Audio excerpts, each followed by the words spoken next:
ابتدا ہوتی ہے اللہ تعالیٰ کے پاک اور بابرکت نام سے کہ جو بہت مہربان اور نہایت رحم کرنے والا ہے۔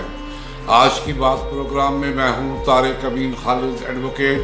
آج کی بات بڑی افسوسناک، بڑی دلخراش، بڑی تکلیف دہ بات ہے۔ سوچ رہا ہوں کہ بات کو شروع کہاں سے کروں۔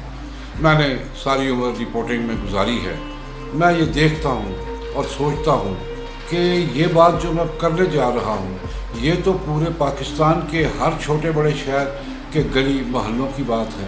ہر شہر میں، ہر محلے میں، ہر گاؤں میں، ہر قصبے میں یہ معاملات موجود ہیں، لیکن بعض بندے ذرا تیزی کر جاتے ہیں۔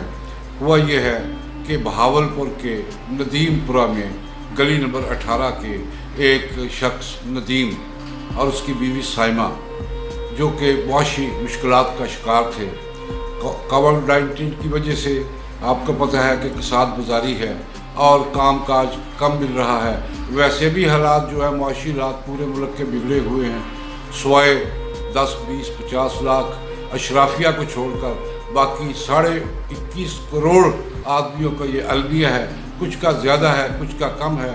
ہوا یہ کہ ندیم اپنے بچوں کے ساتھ اپنے گھر میں موجود تھا، کئی دنوں کا فاقہ تھا، اوپر سے مالک مکان نے 3 ماہ کا بل مانگ لیا، مکان کا کرایہ مانگ لیا، اور ساتھ ہی وابڈا نے انہیں 17,500 کا جو ہے وہ بجلی کا بل بھیج دیا۔ اب ایک بے روزگار آدمی، بیکار آدمی، معاشی طور پر بدحال آدمی کرایہ کہاں سے دیتا، بل کہاں سے ادا کرتا کہ اسی اسنا میں بچوں نے دودھ کی ضد کر دی۔ اب ان کے پاس دودھ کے پیسے نہیں تھے، انہوں نے سوچا کہ کیا کریں۔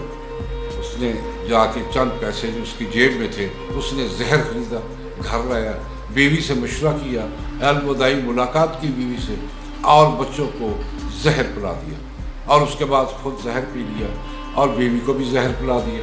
صبح دن چڑھا تو دیکھا تو پورا گھر جو ہے یہ موت کے منہ میں چلا گیا تھا۔ میں سوچ رہا ہوں کہ اس علاقے میں ناظم بھی ہوگا، کونسلر بھی ہوگا، امام مسجد بھی ہوگا، چوکیدار بھی ہوگا، مخیر حضرات بھی ہوں گے، بال بچے دار لوگ بھی ہوں گے جن پر ابھی اللہ تعالیٰ کی رحمت اور غربت کی لکیر سے نیچے بھی نہیں گئے۔ انہوں نے کبھی مسائے کا نہ سوچا کہ ہمارے مسائے میں جو بندہ رہتا ہے اس نے کھانا کھایا یا نہیں۔ اسے حدیث نبوی شریف بھی یاد نہ تھی کہ جن میں متعدد بار آقا کریم نے فرمایا تھا کہ اپنے ہمسائے کا سب سے زیادہ خیال رکھو، اس لیے کہ اس کا آپ سے جواب لینا ہوگا۔ تو وہ جواب سے بھی بے لا تعلق، ہر چیز سے لا تعلق، صرف اپنے گھر کی روشنیاں اور اپنے گھر کی رونق تک محدود جب بندہ ہو جاتا ہے تو ہمسایوں کا خیال میرے خیال میں تو مشکل ہو جاتا ہے۔ بہرحال اب علاقے میں کوحرام مچا ہوا ہے، لیکن اس کوحرام کا کیا فائدہ بھائی؟ پہلے دن ہی ایسا کرتے، اب آپ دیکھیں رمضان شریف آ رہا ہے اور ہمارے سیٹھوں نے، ذخیرہ اندوزوں نے، سٹاکسٹوں نے، مافیاز نے شیخ خردہ نوش کی جو ہے وہ سٹاک کرنا شروع کر دی، اپنی تلوار تیز کر لی ہے۔ وہ چاہتے ہیں کہ اس 1 مہینے میں اس قدر کما لیں کہ وہ قبر جو ہے وہ بھی سونے کی بن جائے۔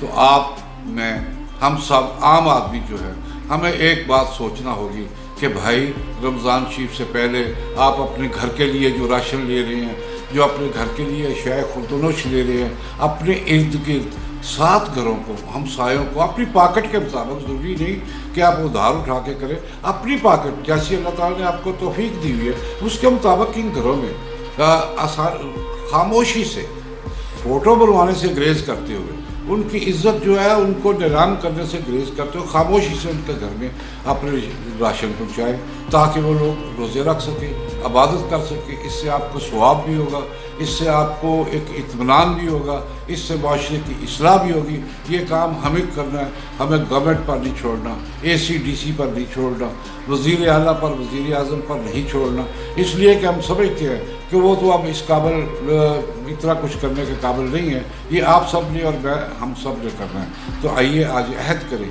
کہ ہم اپنے محلے میں، اپنے ہمسائے میں کسی ندیم کو بچوں سمیت خودکشی کرنے کا موقع نہیں دیں گے، اور اس سلسلے میں اسے کچھ نہ کچھ سامان اس کے گھر میں، کچھ نقدی، تاکہ اس کے بچے دودھ مانگنے کی ضد کریں تو ان کو زہر نہ مل سکے۔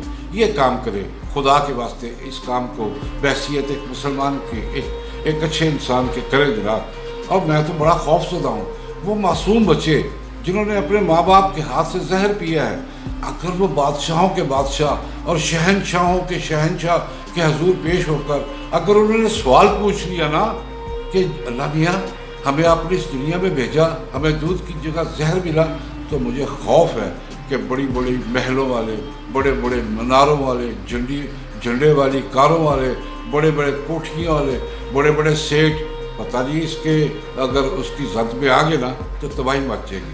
ہمیں اپنے ملک کو، اپنے معاشرے کو، اپنے غریبوں کو، اپنے پیاروں کو، اپنے ہمسایوں کو اس چیز سے بچانا ہے۔ آج یاد کریں جی، چھوڑے ساری بات کو، آج یاد کریں۔ یہ ایک پیغام ہے کہ ہم نے پورے رمضان شریف میں کسی ندیم کو بچوں سمیت خودکشی نہیں کرنے دینا، اور عید کے موقع پر خاص طور پر کسی بندے کو بچوں کی چوڑیاں خریدنے کی، ہونٹوں پر لالی لگانے کی خواہش اور نئے کپڑے لینے کی خواہش سے پریشان ماں باپ کو یہ اس بات پر مجبور نہ کریں کہ وہ خودکشی کر لیں یا اپنے بچوں کو مار دیں۔ یہی آج کی بات ہے اور یہی آج کا پیغام ہے۔ اللہ حافظ۔